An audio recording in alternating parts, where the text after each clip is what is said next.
Welcome to Foundations in the Mathematics of Finance. This is Lesson 2, and we're going to be talking about justifications for charging interest. Before we do this, we have to understand the role that interest plays in the economics of the time value of money. Before we understand any concepts relating to time value of money, we need to have an understanding of the concept of interest. And the payment of interest recognizes that the use of capital, or money, has measurable value, especially as it is considered over time. Now, if we look at modern justifications for charging interest, there are several. First, we can consider the lender's right to share in the economic benefit enjoyed by a borrower who invests in the capital in production. If the borrower is going to have gain from the use of that money, why should the lender not have some share of that? Also, we're recognizing the lender's right to earn a default risk premium in case the loan is not repaid. Not all debtors repay their loans, and the lender must build up some type of a cash reserve in order to cover these types of losses. Beyond this, there's the lender's opportunity cost. The loan capital could have had other uses, and those also would have yielded some form of economic gain. And then we have the lender's right to benefit from imbalances in the supply of capital and the demand for capital. So if the supply of capital is small and the demand is high, then we'd expect that the cost of capital measured in interest would be higher. Now, there are other factors that specifically impact the rate of interest that's charged.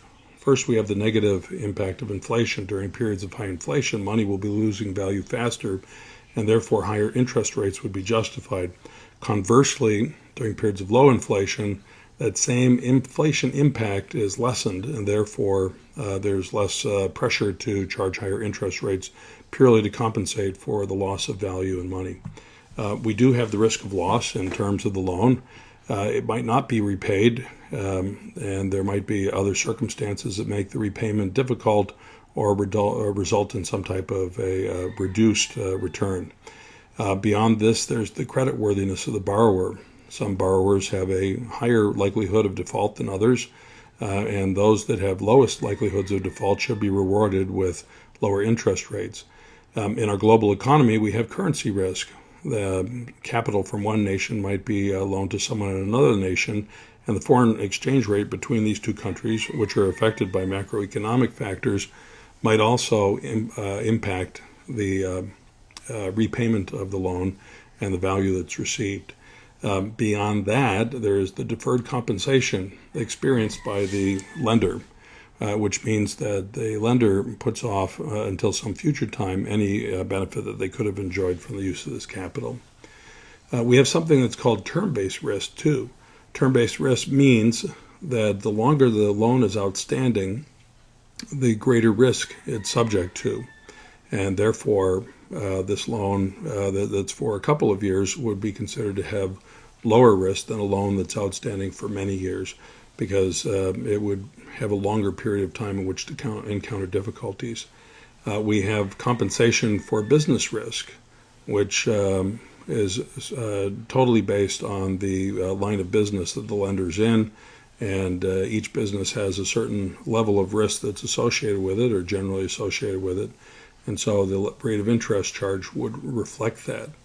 And we have the general economic risk. The economy could go up, the economy could go down. There's changes and uncertainty.